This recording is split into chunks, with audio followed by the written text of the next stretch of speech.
Welcome back to the pajama party.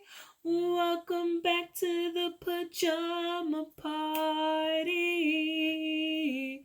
I said a pox perspective is what we're gonna see tonight.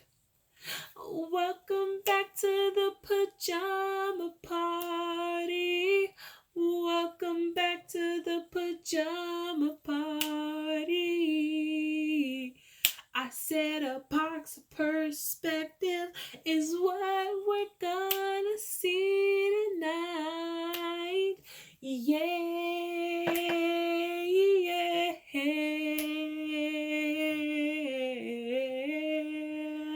One more time. Yeah. Yeah.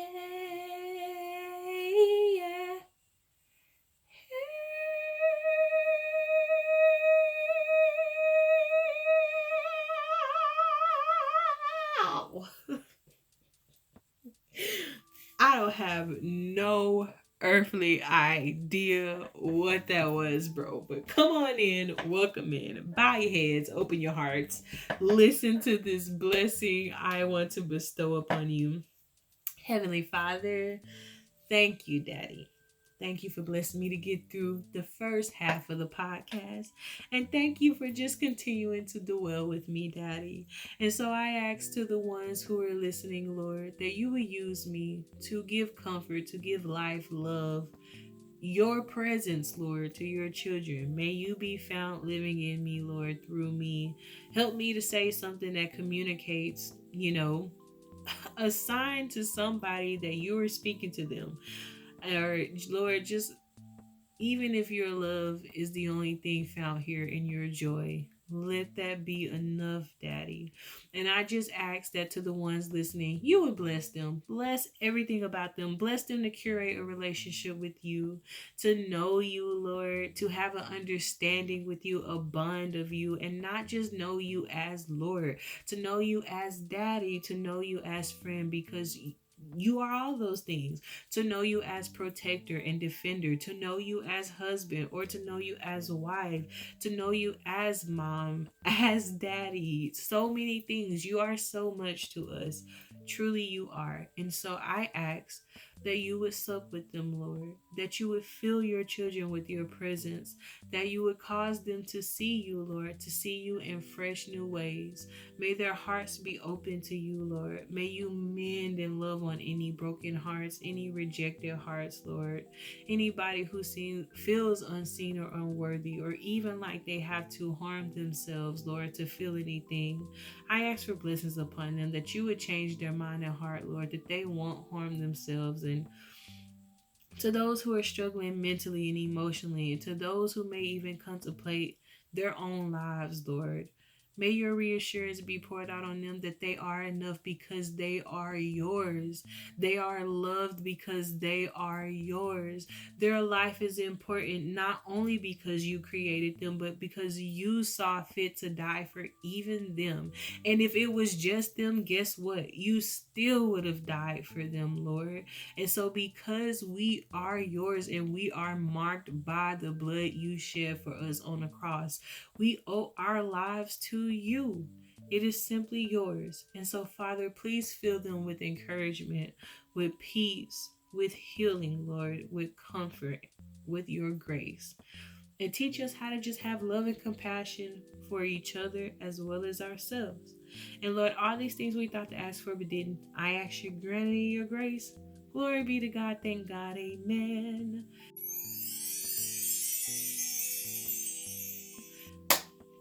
So, y'all, let me tell you the funniest thing. This is only going to have 9 episodes on this season, bro. So, let's take it back to last week. I did not feel good at all. Okay. When I recorded last week, I got through the real Bible stories and then I immediately came in and I was doing a Pox perspective. It wasn't a long episode, anyways. And like I said, my head was hurting, so the mood was down. However, I obviously was still going to post the video and uploaded it because I took my precious time, bro, to sit here and record it. So let me give you this little just random tea and breakdown. So, I've explained it before here too, but let me put this out here for somebody, because maybe you're feeling some discouragement, having to go through this, but no, you're not alone. I got an SD card and I got an internal storage, bro. And the way things are set up right now, storage capacity is fighting for each other. All right. So I had a lot of videos and stuff, right? That was like on my SD card. And honestly, everything, so the way that my brain is processed is like, okay, if I'm going to keep having to upgrade my phone, then obviously things need to be on my SD card, right? So essentially, everything of entertainment purposes is on my SD card, right? But like all my apps and stuff, they're on my phone storage. But I save a lot of stuff, like a lot of memes. My meme album collection one time got up to like 800 photos, and honestly I need to redo it because I think I have like 200 now, and I'm like, no, we need more memes. Okay, there can always be a meme. But yeah, it's a lot of memes, like concert footages and stuff like that, and like I say, just different things. And so, and of course all my content that I do and that I need to do. And so I switched my storage space from my SD card to my phone. And so whenever I export videos from CapCut, the way it saves on my phone is it takes the videos out of like my cosplay folder and like all the videos that I edited and grouped together, and it's in one format, but it's on my phone. It's saved on my phone.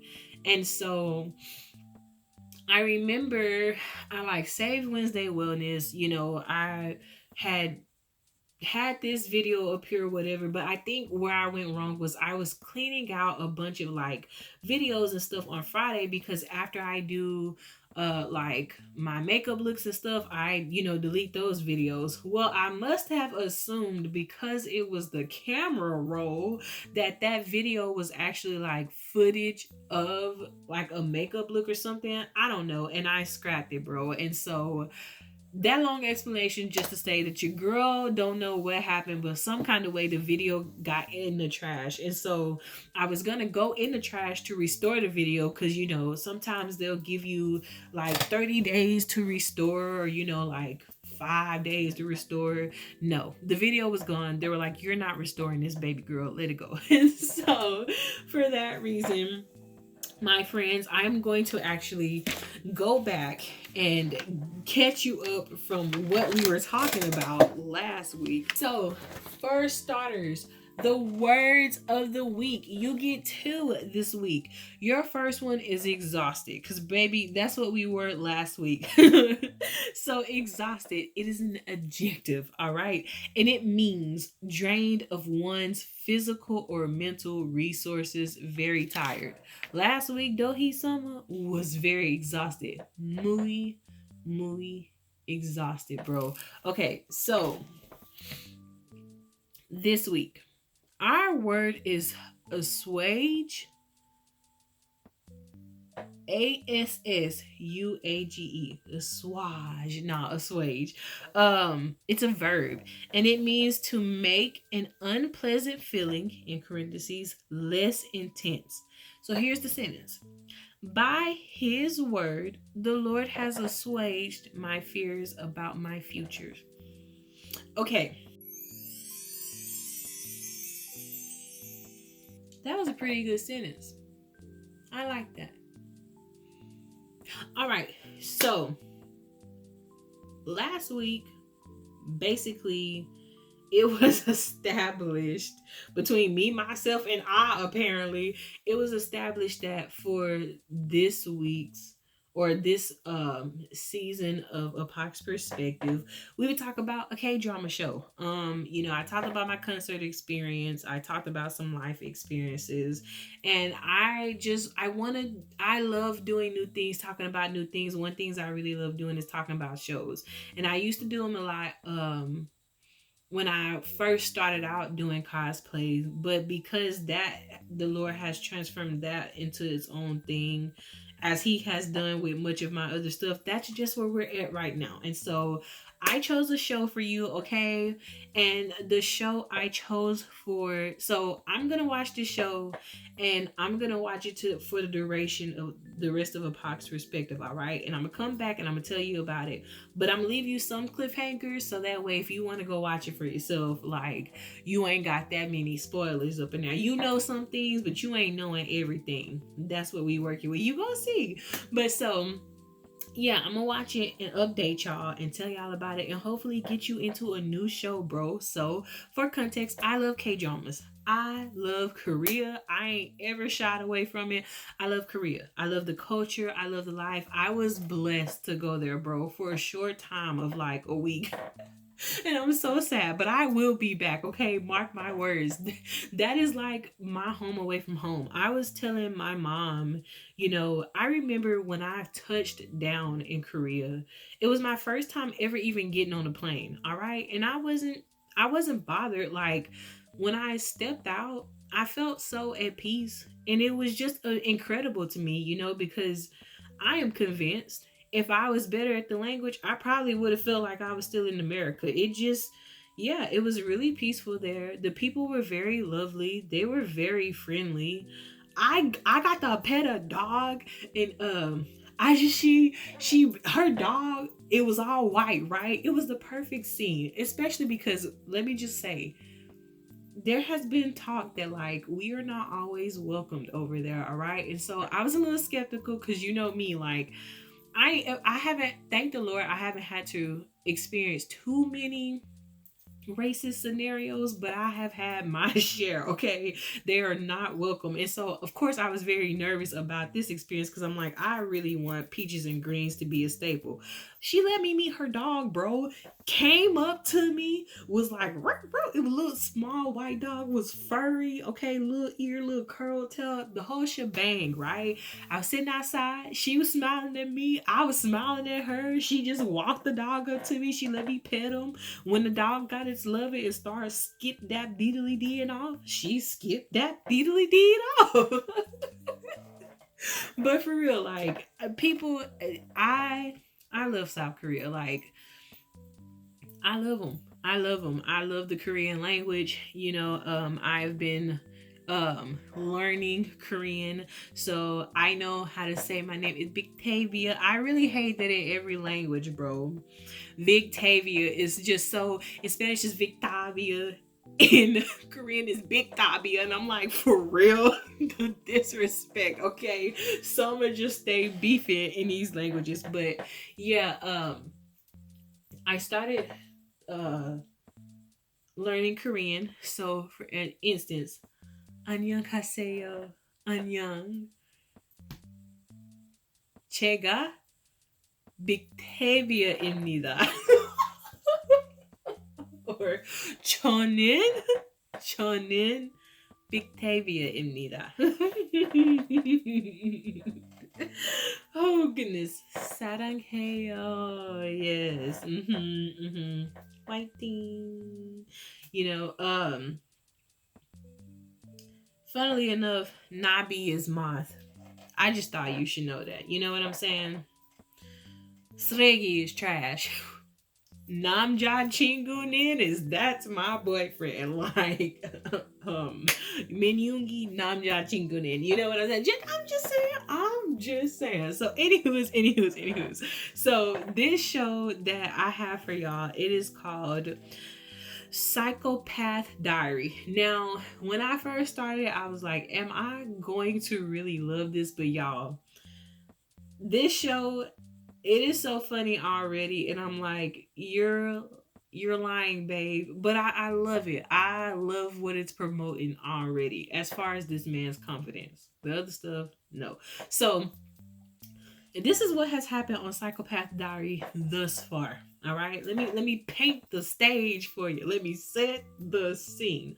So we have us a main character. So I'm only gonna tell y'all about main characters here and the bare minimum. So y'all are gonna be like, what kind of review? But so the main character, his name is Dong-sik. we'll call him DS, like do he son, you know what I'm saying? DS. So DS basically, he's like this soft-hearted person, right? He's kind of like a push and kind of to it. He's a pushover. He get the brutal end of the stick a lot of times. He doesn't always know how to stand his ground, but I understand him because he is always apologizing. And so of course in my mind that goes back to like he just wants to keep the peace, you know. He's sensitive, he's soft-hearted. I can relate to that because I'm the same way, you know, and like him, I have known to, you know, tuck my tail, put my head down, let people walk all over me, you know. And my mom had to be like, stop letting that be a thing. Like if you're gonna roar, roar with everybody. And so Diaz, he just out here trying to live his best life, right? And he works at this company, he works at this security company, and basically they are all getting over on him. Now he has a team leader over him who's straight garbage, bro. I don't like him. At first I was like, ooh, then I was like, no. It was the quickest ever. So DS, you know, he has this team crew, and essentially they tell him to, or one of his coworkers is like, look, I need to do this and I need to do that. Like he's making excuses for basically why he can't do his job. And as a result, Diaz has to cover his slack. Diaz goes to tell the team leader something he finds in a report that he had to cover the slack of. The team leader's like, nah, this came from a higher up. Like, we're good to go. He basically didn't want to hear what Diaz had to say. And he insinuated that Diaz must have thought like he was better than everybody, you know, by like looking into this article. So he's like, just upload it, da da da da. DS uploads this article, and what happens? Obviously, there's misinformation, and so people who know this, they release an article talking about how there's misinformation, you know, and how like the report is not right. So of course, this team is getting in trouble now because the team leader failed to listen to DS. Put a pin in it.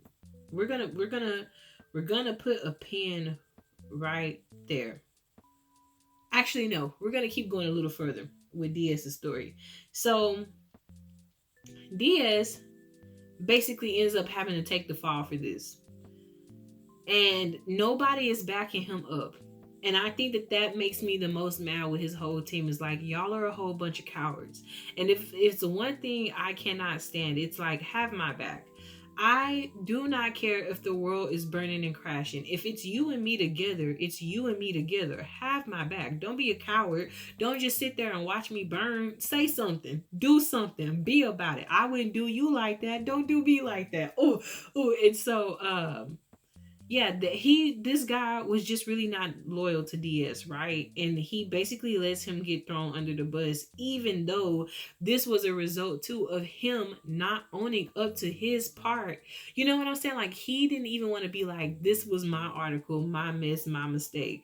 He still blamed DS too. And I'm sitting here like, what's wrong with y'all? Like, what is it? Hang up, my battery's low. So yeah, he didn't even want to be like, you know, it was my fault that the article was wrote or whatever. He was just gonna let DS take the heat of it, and he did. He, you know, he was like, the team leader was like, I'll give you, you know, severance pay, and you know, I'll help you get over this, you know, but thank you so much for like being our fall guy. Now let's put a pin in it. So as this is going on, right, and DS life is completely falling apart, let's jump over here to Shim Bo Kyung. Now, Shim Bo Kyung, she is a police officer, right? Her father was like a detective agency. I haven't got too deep in, but from what I've seen, something happened there. There's something that happened in that family that's just very sad because you can tell that like her dad, he was affected by something, so like he's not all the way there, if it makes sense. Like the way he responds, you can tell that like something, and I hope I don't say that in like a rude way because I'm not trying to be, you can just tell that something's wrong with him, like something happened to him, you know. And so he's a really sweet man though. But anywho, so she is this police officer who basically has these detective instincts, but she tries to like go against her detective instincts. And now that I've watched a little bit more, I'm understanding that like she does not want her life to end up how her dad's life ended up. And so I feel like because perhaps she doesn't want people having to look after her or check after her, or she doesn't want her life on the line like that. She tries to just stick to just being a policeman. But she does these things where she gets into detective mode and she starts talking to her dad. But she always does this in public, and her partner's like, "Do you see ghosts or something? Like, can you let me in on a secret?" But even her partner, like when he has a hunch, he's like, "Oh, are you getting those detective senses too?" And so this lady, she ends up, okay, so no. So we're gonna pause there too. So that's Shim Bo Kyung. Okay, so there's one more person that I'm going to mention by name. His name is Seo Inwoo. Listen, we are working on the pronunciation. It may not always be the correct dialect. Yes, I am from Texas, bro. Let it be what it's gonna be. But so Mr. Seo here, he is basically like the owner of this security company, right? Let me just say, his daddy is a bit off the rockers. Well, no. So he's not the owner, but he's the owner of a company. So he's the owner of a company. He's a CEO. What is sale CEO? Sorry, sale. So he no. That's y'all. Okay, so Seo Inwoo, I think that he is the one who owns this company. Yes. So there is another person who I need to get his name because I thought I wrote the right one down, but I see now I confused two characters. So, but they are brothers. This is why this is important. Let me just say they are brothers who have a past, and you can kind of tell that with their father. Like I said, so far not a lot has been revealed because I'm in the beginning stages of this show, like episode 3 beginning stages, and there's 16 episodes. So, but we're gonna get through it, okay? We're gonna get there. Um, so there is another person who comes on the scene, right? We see him very rarely. He walks into this bathroom and he offers this homeless man a drink. And this homeless man is like, "Nah, I'm good," because it's a little awkward. Like, I came in the bathroom, yeah, but I ain't coming here to drink. So, anywho's, the guy is trying to leave, but the homeboy done locked the door, right? And so, essentially, this guy who came in the bathroom after the homeless man who got mad about the fact that he didn't want to drink nothing, he takes this like toilet bowl lid, bro, and let's just say it was not a fun time in the bathroom. All right, so he ends up taking this homeless man, and he is in this like kind of like construction site looking place room. Yes, and so some kind of and so uh DS, let's resume with him. He went back to basically write his last will. He is flabbergasted. He done got embarrassed at a family dinner. I'm not gonna even. You gotta go watch it for yourself because it was like, oh, he got embarrassed and shut down. And his daddy, bro, I was like, you need to back up off of your kid. You need to support your kid. And so he basically gets embarrassed at this family event, and so he's had it up to here, bro. He's like, life is not worth living anymore. Like, I'm gonna do the do. It's gonna be the night, the whole shebang. So he goes, he writes his final will, and he's getting ready to leave, right? And so he hears this commotion and he goes to see what the commotion is. And he's hiding behind these things. And there he sees this homeless man asking for help. And there's another dude over him. And he's like, he done pricked his finger and he's putting his thumbprint in this red diary. So the homeless man sees DS and he's crying out for help. So DS is trying to hide. He essentially escapes the situation, right? almost got caught by the killer, but he didn't. So he's running outside and he's trying to get away from the psychopath, but then he gets hit by a car. Whose car? Shimbo Kyung. So she hits him. He flies. He hits an object and he loses his memory, right? So now he's woken up with partial memory loss. He can't really remember anything. Now, Kyung, she went to check on him in the hospital with her partner because she doesn't want to file a report about what happened. And so she's essentially trying to bribe this poor baby to not press charges against her, even though she was not paying attention to what she was doing, bro. And so she ends up giving DS this red diary that was given to her by her partner because her partner assumed that if DS had the diary, perhaps it can trigger like his memories because he's thinking that that red diary belongs to DS, but it doesn't. Okay, and so he DS opens this diary, right? And he sees all these crimes that has been committed. Y'all, in his mind, this is him. Everything that happens that he's reading about, he done committed. So when they take him home, the police take him home because his family can't come and get him or whatever, or they don't think it's that serious. They just don't care about this poor baby. They take him home, and the policeman, she's like, well, policewoman, she's like, well, you know, this is your home, right? And she's like, I guess this was like the stuff you were into, you know, like this is your life. So he has like a bunch of movies and like a bunch of different movie collections. And y'all, he watched all these movies, right? Trying to grasp and understand like who he was. And so he is essentially thinking now that he is a psychopath, that you know he is out here unaliving people. He truly believes that. And so you see now in this past episode into this episode, he's puffing his chest out like he done went up against the team leader, tried to replicate the homeless man scene, right? Only for it to backfire in ways that it should have never backfired.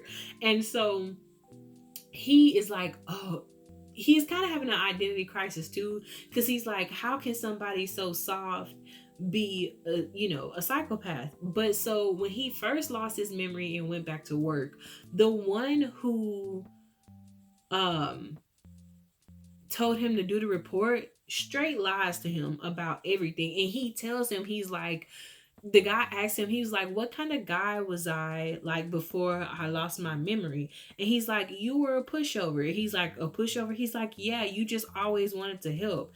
But when the team leader caught wind that DS like kind of got tripped up in the audit room, he was like, you're just a pushover, like you're just a good for nothing pushover, like should we all lose our jobs because of you? Like, are you gonna take accountability for us? And I'm sitting here thinking, you need to take accountability for you, because all I'm hearing is you blaming somebody else for your lack of communication. I do not care. You are a team leader. You are essentially a manager. You don't have a right to complain about your responsibilities when it's in the job description. To be fair, job descriptions are very misleading, yes, but you know your role is to oversee stuff. So get to overseeing it, buddy. Like, he told you that the article was wrong. You didn't want to listen to him. You told him to post it anyways. So how are you now gonna be mad and give him smoke off of something you told him to do? Then to insinuate that it is my problem that all of y'all are about to be on the street without change. How is that my problem?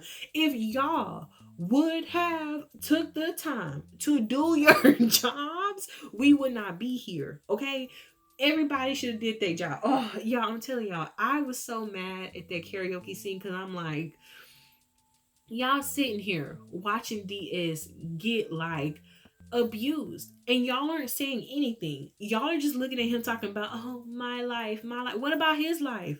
What about his bills? What about his livelihood? Y'all don't care about him. Y'all just want him to be the scapegoat, but y'all not here for him. See, that's why I can't be getting into shows and drama and stuff, because I be taking it personal. I be feeling like I'm DS or I'm his lover. Like, don't treat my baby like that. Like, take care of him, protect him. And so, anywho's, even that night, the police, they end up coming, right?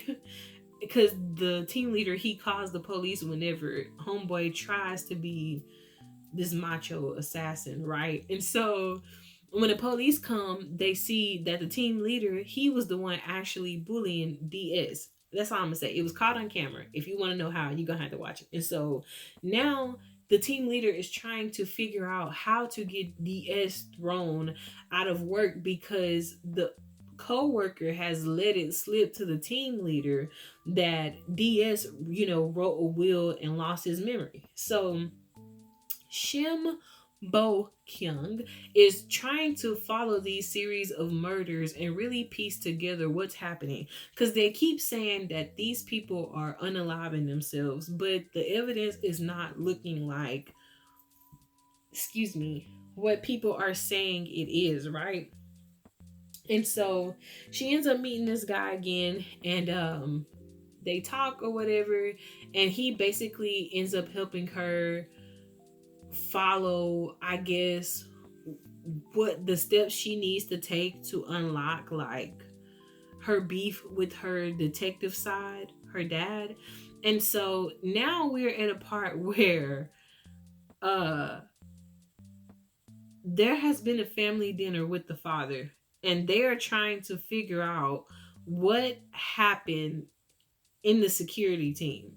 Now, the audit team, who's working for the brother, who is the real like psychopath, there's this girl working for him, and she got Diaz to basically confess that he don't really know what happened, right? So the team leader, he tries to get everybody to sign affidavits to say that Diaz was like the one who did everything by himself. And the audit girl is like, listen, you need to speak up, say something, do something, be about something. Like, don't be a coward like them. Don't let them take you out like this. And so he is basically trying to figure out where he was on that night, how he can prove innocent. And he's like, well, I can't prove innocent because if I tell them where I was, this diary tells me I was unaliving somebody. So he is really convinced that he is this tough stone cold killer. And I'm sitting here like, how? How could you? And y'all, he be telling people the most like outlandish of things, or like when he gets in this mood and he's ready to take on that persona, he's like, yeah, what about it? And I'm like, sit down. You're a bunny rabbit. Stop it. Like the thing, get some help. Let it go. Don't be like this. But it is really funny. It's funny to see his demeanor and his shift change. Like, it's funny to see, knowing how he is, to see him be like, I'm that guy. It's hysterical, bro. Because he always gets into these moods where he's like, yeah, they don't want none of this smoke. And I'm like, baby, if you only knew that the smoke was a little foggy. It was just a little, foggy. And so I am just really excited to see how this show turns out. But I honestly think you should watch it. Of course, I'm gonna come back and give my final rating of it when I finish it up. Like I said, I just want to keep giving y'all like play by plays every week. But it's a nice show, and what I really love about it is, even though it tries to have this dark theme, it still has this comedy in it too. So like you can still watch it and not just be like clutching your pearls. You know what I'm saying? You're able to follow along the plot, and I just I will say the dad does come around. DS dad, he does come around. He tries to come around, and he's trying to be helpful to him. He's trying to make sure that like he's all right now, because he admits in this last episode that like he knows his son is sensitive. He knows he takes after his mom, and so he's like, I always tried to shelter him, and I always believed it was wrong, but it's not wrong. Like, maybe I should have just tried to teach him better ways, and da da da. And it was so funny because so in this particular scene, Diaz, he has set up everybody. Basically, he's about to get vindicated. Let me just put it like that. And so these gangsters are coming at him, basically trying to dissuade him from talking to the audit team. This is where Seo In-woo comes in, because he is the one trying to pay the gangsters to make this whole thing disappear, because this is under his company, like his sector. And so DS, like, he goes into this mindset that he's this big bad boss, right? So he picks up, like, they're out eating Korean barbecue, and he picks up this hot plate, and it has like grease up in it, and he's holding it in his hand, and he's just being all bad, and he got his chest puffed out and stuff. And I'm sitting here like, if you don't get your two pieces of kibbles up out of here, but hey, he held his own. And like after the scene was over with and he found out the information he needed to know, his dad is beelining back, bro, with workers, and they're about to come help him because in their mind he's probably like losing his life because that's how sensitive he is. So when he, like, they come back and he's standing there, they are in disbelief that he is still in one piece. And even the next day when his coworkers are asking him about it, he's like, yeah, no, I got them to, be cool about everything. They laugh. They cannot believe he is for real. And so it's a funny show. It's a funny show. I honestly can't wait to watch more of it and just see where it goes. And so, yes, friends. But babe, see, get you in, get you out, get you good, get you ready to go. So yeah, that's what we're gonna be on this season. So I hope you'll rock with me and let me keep you on these roller coaster of updates about this show. But please kiss me with a like. Do you know this show? Okay, do you know this show? If you do, please comment and tell me your favorite episode, your favorite scene, your favorite anything. Tell me about it. If you don't like this show, or if you ain't ever seen this show, give me a K-drama show that you do like. Now, I will say the ones that I have watched is Cheese in the Trap, okay? I've watched Flower Boy Ramen Shop. I've watched Let's Shut Up and Rock. I've watched there was an EXO one that I can't remember, but I watched that one, bro. That sounds so bad because I can't even remember it.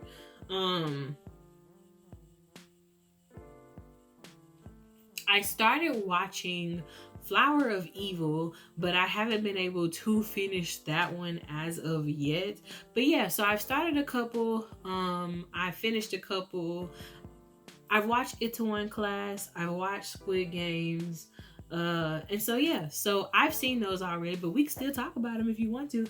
But any other ones that you want to tell me about, please let me know about them. I'm always down to watch more things. Okay. Oh, I watched It's called My Demon. I watched that one as well. And